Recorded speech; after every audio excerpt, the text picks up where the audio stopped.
What are the best iOS 18 features in my opinion? In this video, we take a deep dive into what's new. But first, a word from our sponsor. 9to5Mac is sponsored by MacPaul, creators of Clean My Mac X and Clean My Phone. Clean My Mac X is an all-in-one utility that removes clutter, optimizes performance, and protects your Mac from malware. Remove unneeded files with a single click, restoring your Mac's performance. With Clean My Mac X, your computer is now ready for the new version of Mac OS. Try it for free with a 7-day trial, then upgrade to the full experience with 5% off using the link in the description. And Clean My Phone is a comprehensive iPhone cleaner app designed to free up space and organize your photos. It removes duplicates, blurs, and other clutter, and simplifies photo management, all while keeping your data secure and private. You're now set for what's new in iOS 18. Try it today with a 3-day trial and upgrade to the full experience using the link below. Special thanks to MacPaul for sponsoring 9to5Mac.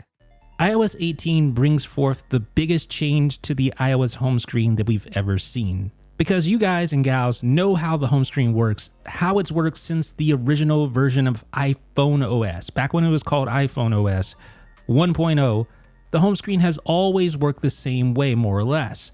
All the app icons stick together on a grid, and they would more or less magnetically attach to one another, so you couldn't put a space between an icon like you can here in iOS 18. This right here, folks, is groundbreaking for iPhone users, at least. Android users have been able to have this for a long time, but for the first time in iPhone history, we can now put spaces and gaps between app icons. We can place them anywhere, just like that. You can actually grab multiple app icons like I just did there and put them on a whole different line, just like that. And you can move these guys anywhere you want, within the structure of the grid, of course. But it's important to note that the magnet effect doesn't completely go away just because you can move app icons anywhere, as you can see there. So if you have 4 app icons in a row on a line and you have one app icon below it, at least one, it will magnetize. Or if you have a row of app icons in the first position, in the very upper left hand corner position, then it will be magnetized as well. It's kind of weird, but none of that really matters because you can still move any app icon to any of the particular spaces on that invisible grid. So here's what I mean by having a row of app icons in that first position in the upper left hand corner, having one app icon there in that position. Now when you try to move one of those apps, it's automatically going to magnetize. So iMovie is going to stick to numbers just like that. But you can, of course, move them out of that position. Now, in this position, that won't happen because it's not in the very first position on the grid. I know, like I said, it's a little weird, but that's how it works, at least for now. And no, you cannot move app icons like this within a folder. Those still work the same way they've always worked. So keep that in mind. Now, that is, of course, not the only big change to come to the iOS home screen. Now, when you go into wiggle mode and you tap edit, you now see a customize option along with the widget option, but customize brings a whole new look to your iOS home screen. You can switch between small and large icons just like that with just a single tap. Now, notice what happens when you switch to large. The text labels disappear. So if you don't like text on your app icons, then you'll want to switch over to the large style app icons. And this is what it looks like. What do you guys think? Do you like these larger app icons? I don't know. I'm still on the fence about it. I hope Apple will make it so you can hide the text labels on small app icons as well. But that is, of course, not all. There's now dark app icons. Yes, to go along with your dark mode, why not have dark app icons? So what do you guys think? So there's light, there's dark. Here's what dark looks like. And not all the app icons have been moved over to this new style, but most of them have here in this example. So all of Apple's stock app icons have been given the dark treatment. And when dark app icons are being used, you can even tint your wallpaper to make it darker as well. And that, of course, is separate from dark mode, which you can enable via Control Center. So here's the large app icons with dark icons as well. It's just really cool that you can finally do all these things within iOS. It's been a long time coming, but it doesn't stop there. Now you can tint your app icons, and actually iOS will automatically suggest a tint initially, but of course you can change that to any color you like, just like that. And you can even use an eyedropper color picker to pull out colors from the background wallpaper that you would like to use to tint your icons. So I'll show you that in just a second, but first of all, let's go ahead and switch it up some more. Dial in that color, but let me show you the eyedropper tool now, the color picker. So you just tap there in the upper right hand corner, and then you can just move this little guy and pull the exact color that you want to pull for your tint on your app icons. That is really cool. So you can always complement your wallpaper. But like I mentioned, iOS 18 will automatically suggest a tint initially there when you go into edit and customize. You can see in this instance, the tint is quite appropriate for this background. So you can see here, I got some pretty wild kaleidoscope going on there, and it suggested the orange tint. But again, that is not all to the home screen with iOS 18. Notice these little guys right here in the bottom right-hand corner of these widgets, these little drag handles. You can resize widgets now directly on the home screen without having to go into the widget gallery or any of that. You can just drag and resize just like that. Really cool. Now, obviously, if you're using a stack, it's going to resize all the items in that stack, all the widgets in that stack. And obviously, the widget that you're using has to have a corresponding size of that same widget. But here's another cool thing, just like iPadOS, you can now place widgets anywhere, just like you can with the app icons in iOS 18. So that's cool as well. A lot of customization, but it doesn't stop there. Now you can actually resize a widget on the fly from the menu that appears when you long press on an app icon or widget. That is really cool. So you can actually take a widget like this and size it all the way down to an app icon, just like that. But it doesn't stop there. Now, when you long press on an app icon, you can require Face ID. So basically, this secures individual applications on your iPhone. So say you gave someone permission to access one app on your phone, but you don't want them snooping around on other apps. Well, this is the perfect thing for that. You can just lock a particular app down if you want to, and they'll have to authenticate before they can open that up. So here with iMovie, when I launch it, it wants to authenticate. It authenticates, so it opens up. Now you can select Don't Require Face ID if you'd like to remove the security from an individual app icon. But let's try that again. But this time we're going to select this second option, Hide and Require Face ID. So not only does it require Face ID, but it hides the application from the home screen. And this also means that notifications are suppressed, as are phone calls if it's a VoIP app, for instance. So I just select Hide App, and you can see iMovie is now gone from the home screen completely. But now if I scroll down here, you can see that little hidden folder. But even if I scroll in the list, you can see and search for it even, iMovie is nowhere to be found, but you'll find a new hidden category in the app library. And there's where you'll find your hidden apps. And that includes iMovie in our example. So folks, those are the changes coming to iOS 18's home screen. What do you think? Are you happy with them? All right, so Control Center in iOS 18 is radically different here. As you can see right here, I mean, it looks kind of similar, but notice this. You can swipe up to different Control Center pages. There's your favorites. There's a page for music. There's a page for your home app controls. There's your page for toggle switches. And you can, of course, swipe between pages or tap them directly using the little buttons on the right-hand side. Or you can do like this. Swipe all the way down from the initial opening of Control Center in one fell swoop to get to the exact Control Center page that you're looking for. And I gotta say, that's super handy. Now, it doesn't, of course, stop there. There's lots of other Control Center changes. Obviously, everything has been more or less redesigned, as you can see here with the now playing controls.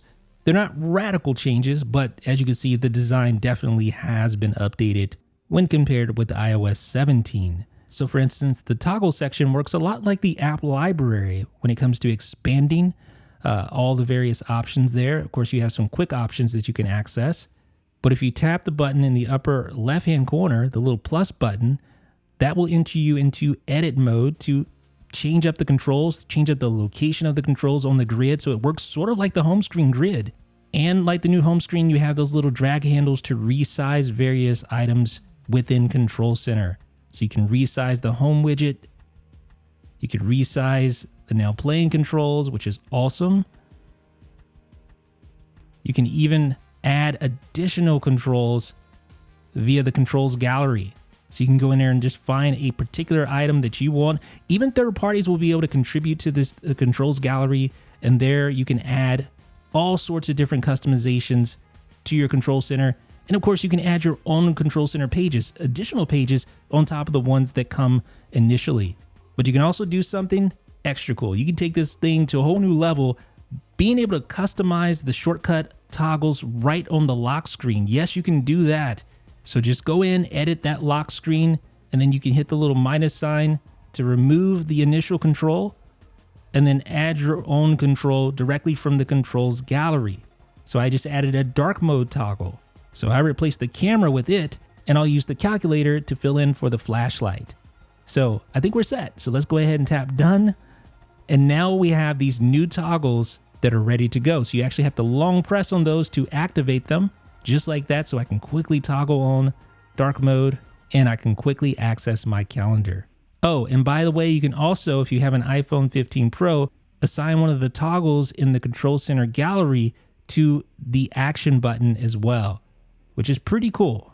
But that also means you can outright remove these shortcuts for an extra clean lock screen appearance. So what do you guys think about the new control center in iOS 18? Let me know down below in the comments section. Now, I debated on including the flashlight as one of my top 18 new features, but this is just so cool. So some of the later model iPhones have the adaptive True Tone flash, and this takes advantage of that for the flashlight. So now that means you can not only increase the intensity of the light just by swiping up here on the dynamic island, but you can also change the beam width. So like this, you can change how wide or how narrow that beam is along with the intensity. Super cool new feature. I mean, it's kind of gimmicky, I guess you could say, but it's very, very cool nonetheless. So you can see me adjusting that here. You can see the beam, how it gets more narrow, wider. So I don't know, maybe I'm just easily impressed. What do you guys think? So iOS 18 also includes quite a few privacy and security enhancements. So let's talk about that right now. First and foremost though, when you go into settings, privacy and security, you're going to notice right off the bat that iOS now reports how many items have been granted access to a particular section. So here, location, you see there's 2 items there. But let me pull in my daily driver, and there you can see a lot more details as far as the amount of items that are included here for all these various sections. So you can see it just gives you a nice overview of how much access you granted to these various features. But one of the bigger upgrades has to do with contacts. So now, instead of all or nothing, you have the ability to provide limited access to your contacts. So as you can see there, none, limited access, and full access. So if we choose limited, now we can actually add various contacts from our whole global contact structure on a one-by-one basis. So that allows you to really specify in a very granular way individual contacts that you want to give access to. So in this example, you can see the Tello app that only has access to one single contact, and that is Apple. Now, speaking of security, let's talk about passwords, because there is a brand new passwords app. Kind of, right? Like, this is a brand new app, of course, but it's basically the whole keychain experience just wrapped in this nice package that's much easier to access than before. So this app is available across Apple's various platforms, and it all syncs together and it works seamlessly with autocomplete in Safari and things like that. So you have your various smart categories that are very similar to what you'll find in the Reminders app, for instance. You, of course, also have the ability to share groups of passwords and add individuals to that group. There's your all passwords smart category, which basically just lists all your various passwords. And there's a search bar there at the top if you want to search. You can also sort by date edited, created, the website or the title, ascending or descending. And then, of course, you can add a new entry right there from that page. So you would just give it a app name or label or website. So I'm just going to add jeff.com here. Don't know if that's actually a website. Hopefully it's nothing crazy. So once all those details are entered in, you will get a password ranking. So here you can see my ranking is strong password. So that's going to be a good one. But if I update that password to something just ridiculous, like 1234, it's going to say, hey, that's a weak password. That's just weak songwriting, PD. Drop me a comment if you know that reference. Passwords also supports, of course, verification codes. It also houses Wi-Fi passwords, and you can actually share your network QR code. And speaking of verification codes, here are all those two-factor codes there. You can just tap to copy. And there's a security page, which shows all your compromised passwords. So you might want to change that. And the Passwords app will also house your pass keys, which are the biometrically secured new form of authentication, which is actually the most secure form of authentication. So if you venture to settings, general, and autofill in passwords, you'll see autofill from the Passwords app. Also have setup codes within passwords. Speaking of pass keys, let's go ahead and authenticate. So it's actually using or suggesting using the passkey from the Passwords app to log into Best Buy's website. So it gives me my passkeys at the top, followed by passwords, and then other passwords below that. So it's like a hierarchy, if you will. So obviously passkeys are the most preferred, and then the passwords to that particular website, and then everything else. So we're going to use a passkey. Just tap it like that. Tap use passkey, and then Face ID gives access to the security token stored on your device, which verifies the valid passkey, which allows you to log. And the phone app, of course, gets some brand new features. That includes T9 dialing. So you can actually use the letters on your number pad to spell out a name. So like 27753 would be Apple, APPLE, and that lets me quickly find that contact and dial it. So that's definitely a throwback feature, but I think there are going to be folks that appreciate having that. But in my opinion, the biggest, most noteworthy new change in the phone app is the ability to finally search your call history. And not just that, it'll search for the transcribed text in a voicemail. It'll search for contacts and the details within those. For me, this is going to be super helpful. So the Messages app gets tons of new features in iOS 18, starting with expanded tapback support. So the standard tapbacks now have a different design. They have color. So that updated design, in my opinion, matches more closely to standard emoji, but it's different enough to differentiate itself from standard emoji, if that makes sense. But speaking of emoji, one of the brand new features in iOS 18, and something I've been wanting for a very long time, is the ability to send an emoji as a tapback. Yes, any emoji can be used as a tapback, which is awesome. The standard tapbacks, there just wasn't enough range to communicate with, but now you have all the various emojis where you can communicate on a much, much broader scale. But as if that wasn't enough, you can also now send stickers as a tapback, which opens up, like I said, a whole bunch more possibilities because, of course, you can make your own stickers. So just overall, tapbacks in iOS 18 gets a lot more powerful, and I am definitely excited about that. Now, that's not the only new feature in Messages app. Now you have individual text effects, and as you saw there, it will actually recommend particular effects based on what you type.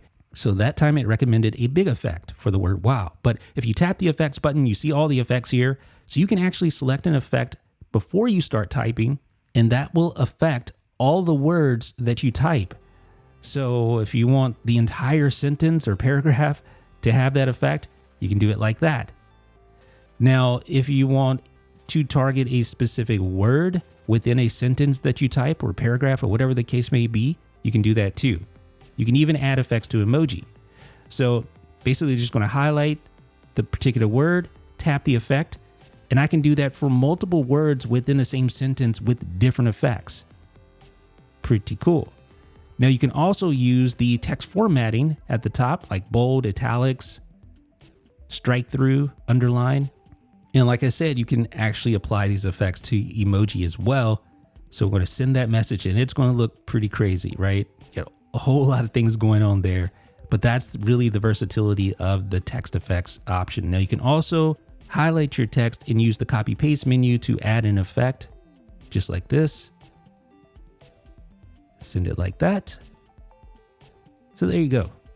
Now you can also combine your text formatting like bold, italics, underline, strike through, on the same word. So let me show you that real quick.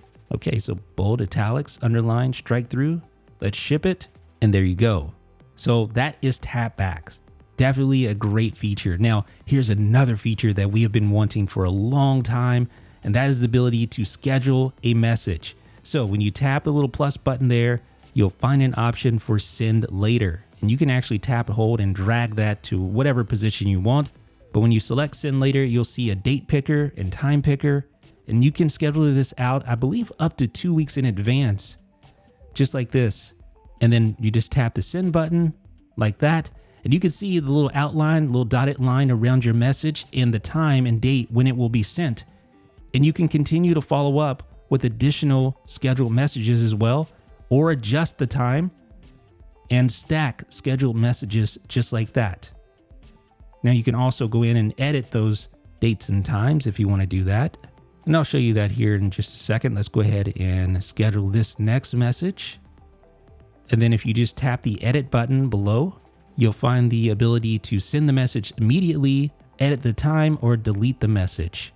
Okay, so to demonstrate how this works, I'm going to send a test message and show it actually sending. So we're going to schedule it just a minute in advance, just like that. So there we go. You can see it's scheduled. Here's another delivery. And once it hits 221, you'll see it send just like that. So messages in iOS 18, it's pretty awesome. Now, one of my main complaints with the calendar on iOS 17 and below, you see the little dots here on the month view? They don't really tell you anything. I mean, all it tells you is that you have something to do that day. But here, you have a much more detailed look at what your day looks like on the month view. So you can see when you have multiple items. You can also see when you expand that, details about each item and each calendar that each item belongs to. You can see that just from a color. It is so much better than the previous version and so much more useful on the month view. I know people who actually refuse to use the Apple Calendar because of the lack of this functionality up until now. But not just that. You now have reminders which are integrated into calendars directly, which is just such a no-brainer. There's just way too much overlap between the two for it to make sense for this data to be siloed in their individual apps. So now you can create a reminder directly in the calendar app, just like this. And what's cool about this is that that reminder shows up in the calendar.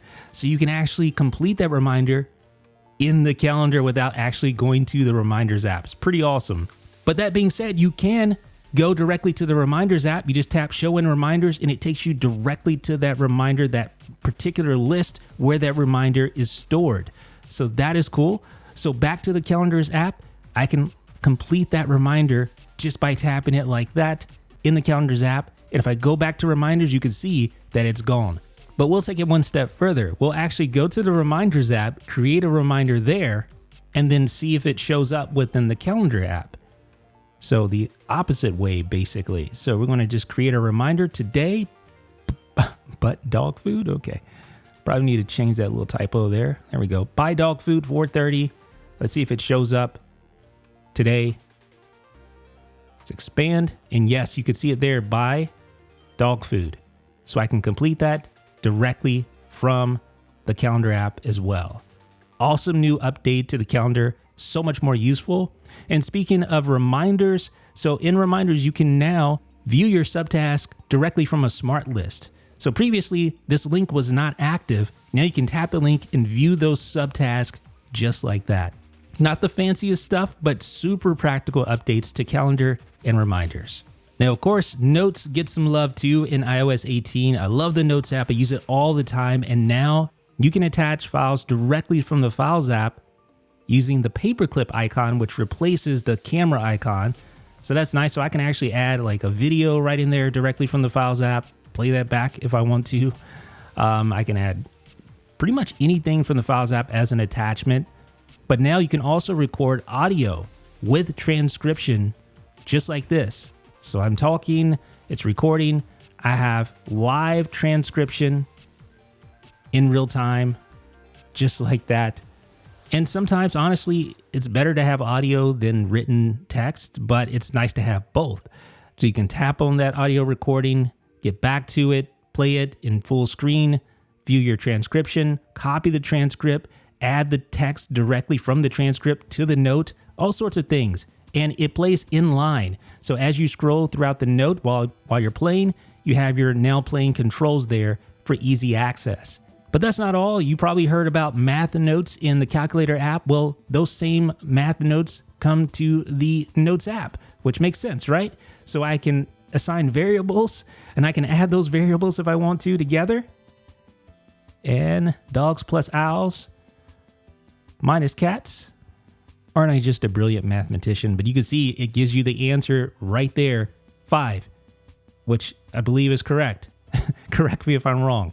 But you can also choose to suggest results or just automatically insert those results if you want to. And I should also mention that the Notes app supports handwritten math notes as well. Now, here's a feature that I have been wanting for so long, and it's finally here. So watch this. I created a heading with 3 little subtasks here. I'm gonna add some tasks. Now watch what happens to the heading when I tap on it. You see a little disclosure triangle? I can collapse headings in Notes. That can be extremely convenient if you're writing outlines or if you're doing anything else with a lot of text. This will help keep it organized. So let's add another heading. We'll add some other items underneath and then tap that heading to collapse or to expand, just like that. I don't know about you guys, but I have to say Notes is one of my favorite apps and it just keeps getting better. And oh, by the way, you can now highlight text with 5 different colors, just like this. What do you folks think about that? But here's another feature that you definitely don't want to sleep on. You can quickly access recent notes directly from the note that you're working on, just like this, and you can quickly jump between notes. Awesome. Now, Voice Memos gets an update as well in iOS 18, and it's similar to some of the things you've already seen with things like voice transcription, but it's even better in Voice Memos. So here I'm recording, and in real time I get a transcription, right?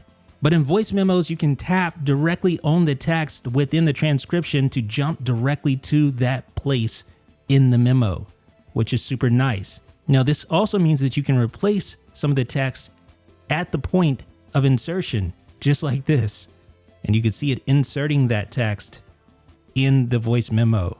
Now, this isn't new, but obviously voice memos do have an advantage because you can adjust playback speed, you can enhance recordings, and you can enable skip silence. So it's definitely the superior way to record voice memos if that's like your main objective. Whereas with Notes, you can do it, but it's a lot more powerful within the voice memo app itself.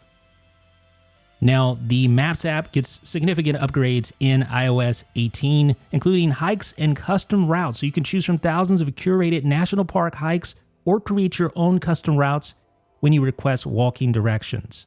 So if you're a big hiker, you're going to love this new update to the Maps app because at all the national parks within the United States, at least, so I don't want to forget our international readers and viewers, but right now, at least in the United States, at the national parks, you'll find popular hikes that you can load up right here within the Maps app. And just at this one national park, there are tons of different hikes, and you can see the name of the trail or hike, the type of hike it is, the amount of elevation change, and the overall length of the hike. And it provides you with an elevation map as well. You can add that directly to your library. You can even download the route, which is obviously going to be handy because a lot of these national parks are off the grid, so to speak. So I'm going to be downloading there, and you can see the offline map is ready and loaded in. So you can see those are my offline maps. I can also create a route, and you can do this also when you're requesting walking directions as well, just in like normal day-to-day city life. But here in this example, I'm showing how to create a route directly within this national park, basically creating my own little hike. You could choose the type of route, whether that be reversed, out and back, or a closed loop. And again, you can give your hike a name and you could save it and then access all of your routes within the routes section. I'm probably triggering a lot of people by saying route instead of route, aren't I? Now, photos, like every year, seems to get a lot of love. This has been completely redesigned. I mean, from the ground up, it's a complete, almost like a tabless experience now where you have your entire library at the top, just like that. And then you can, just like before, drill down into months or drill down into years. And I love the advanced and updated filtering and sorting. So if you tap this button, you can sort by recently added, like that, or date captured. And then the filter button and the view options button give you a lot of different methods for displaying your various photos and videos. So you can filter on all items, or say you only want to see screenshots. You can do that. Or say you don't want to see screenshots. You can uncheck show screenshots and that'll get rid of them all. And there's various other ways to filter as well. And then you have your pin collections within that same view. And you can add various suggestions or remove items like favorites or recently saved. So again, this is like a tabless experience. So if you keep scrolling down, you'll see media types, you'll see utilities, you'll also see wallpaper suggestions. And if you tap on one of those suggestions, you can see it in full screen, and then you can add that suggested wallpaper directly to your lock screen. Here's another. And all these are generated automatically by the Photos app without you having to do a thing. Now, here's something really cool. Utilities is greatly expanded, so now you have things like receipts, handwriting, illustrations, QR codes, documents, imports, maps, etc. And you can customize that carousel that appears to the left or to the right of your photo gallery, like that. So when swiping on that photo gallery, you'll see all of your customizations. So now you'll see an updated individual photo/video viewer. And here you can see the rounded corners that you get. You also get a scrubber, date and time in the upper left-hand corner. And when editing, you can change the appearance to dark mode or light mode, regardless of what mode you're actually in. If you're a fan of the Journal app, you're going to appreciate the updates here, starting with the ability to add a title to each journal entry. So that's nice. You can also hide that if you want to. You can also format text. So now you can change the text color, you can add bold, etc. And along with the new text formatting button, you also have a new state of mind button that allows you to choose how you're feeling. So you can go from very unpleasant to very pleasant. And you can even add context to that by saying or describing why you're feeling that way. And then you can say what's having the biggest impact on you, and then add context to that if you choose to do so. There's also a new insights section, which provides some nice statistical information about your entries, like the longest daily or weekly streak, the amount of entries you've had this year. There's even a calendar where you can see every day you had an entry, and you can tap on each of these tiles to blow them up for more details.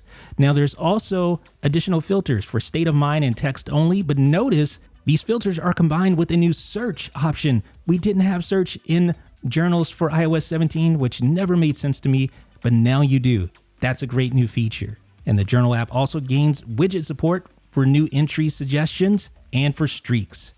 I particularly like the suggestions because that can really help to get your creativity flowing so that you can add a new journal entry. And there's also often a lot of thoughtful things here that you might not even think about otherwise. And I like these suggestions because it kind of just helps you to take a step back and really reflect on what's going on in your life and write about it.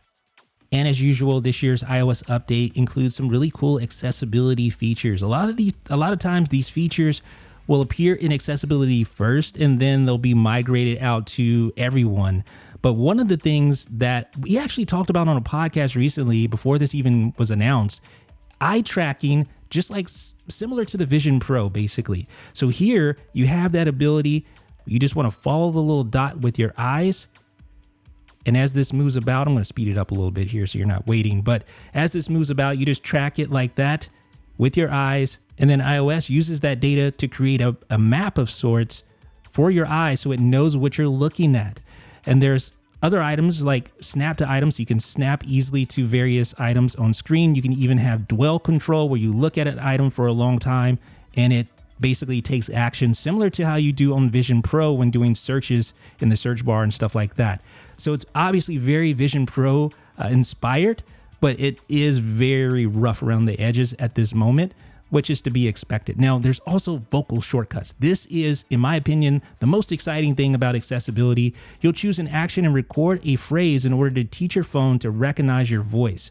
So you can use this with a Siri request to invoke Siri, trigger a specific Siri request. So you can ask Siri to do anything, then you train it with your custom phrase. So it's going to ask you to say that phrase several times. That's cool. But what's really cool is the ability to trigger a shortcut using a custom phrase.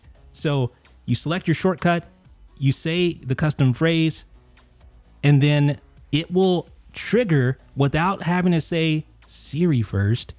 It will trigger that custom phrase. So now all I say is search 9 to 5 and the search box, the shortcut fires off just like that. Super, super powerful. And I can see people doing a lot of cool things with this custom phrase ability in iOS 18. Now, there's also music haptics. This works with the Music app or Apple Music Classical, and this is aimed towards those who are hearing impaired. So what this does is it uses the Taptic engine inside the iPhone and will vibrate along with the beat, which is super cool. You can see you can play or pause those music haptics right there using that shortcut. And iOS 18 also brings game mode to iOS for the first time. Of course, this is a feature on Macs. So now whenever you launch a game mode will automatically turn on. And what this does is it basically increases or doubles the Bluetooth polling rate. So you have less latency with controllers and less latency in your AirPods. But it also optimizes performance by pausing background activity while gaming. Now, when someone makes a scene, it's usually not a good thing, right? But in this case, it's a good thing. Freeform in iOS 18 now has support for making scenes. And I'll show you why that's important here right now. So I'm creating a couple of objects on my Freeform board. And as you know, Freeform is basically just an infinite canvas for tons of different things. You can even use math notes in it now. But once you align your view, you add the scene and it will basically allow you to skip directly to that particular area on your Freeform board. You understand? So here I'm going to add another scene on this object, right? So I can jump between those two objects without having to scroll and scroll and scroll. You see what I'm saying here? That makes it so much easier to navigate your Freeform board. You can go in and replace scenes with another scene if you wish to, skip between those scenes. There's also new alignment settings that you'll find handy for aligning objects in Freeform. How are you guys feeling about Freeform, by the way? I love this app. So Tap to Cash is a new feature that allows you to pay somebody quickly using Apple Cash. So all you do, invoke it from Control Center in that case, and then you just select how much you want to pay the person, and then you confirm. Now, this is good for those instances where you need to pay somebody, but you don't really know the person. You don't really want to add them to your contacts or anything like that. It's a very casual thing, a very informal method of payment, if you will. And you just hold the phones together and it'll send. Now, to be honest, I wasn't able to get this to work. So I'm just showing you exactly how you would go about it, but the actual payment never completed. And I'm guessing it's probably because I'm trying to pay myself, which doesn't really make a lot of sense. And the final new feature that we'll talk about in this video is the AirPods Pro update. And this too is available as a beta. So this brings two noteworthy new features to your AirPods. You can respond to Siri by moving your head first and foremost, like that. So you just move your head up and down or left to right, or side to side, I should say, to accept or decline calls and to interact with the notifications. So there's also a new customized adaptive audio option to improve voice quality during phone calls. So this will allow AirPods to respond dynamically to your environment to cancel or allow external noise. You can choose less noise, keep it default, or select more noise. Pretty awesome. But the really cool feature that I think everyone was really interested in are the new head gestures. This is so cool. And it allows you to accept or decline announced calls and interact or dismiss announced notifications without speaking or without even using your hands to touch your AirPods. So you can change accept a reply to side if you want to. I don't know why you would do that. It's kind of weird. That would be very confusing, but you can customize it if you want to. And you can respond to Siri by moving your head like this to interact with announced notifications and with announced calls. And when you're testing, you'll hear a little chime in your AirPods to confirm the gesture. AirPods are by far one of the coolest products Apple makes. So ladies and gents, that is a hands-on look at my top 18 iOS 18 features, but there is lots more to come. So stay tuned for more. Special thanks to MacPaul, creators of Clean My Mac X and Clean My Phone, for sponsoring 9 to 5 Mac. Clean My Mac X is an all-in-one utility that removes clutter, optimizes performance, and protects your Mac from malware. While Clean My Phone is a comprehensive and careful iPhone cleaner app designed to free up space and organize your photo gallery. Click the link in the description for a free trial for both apps today.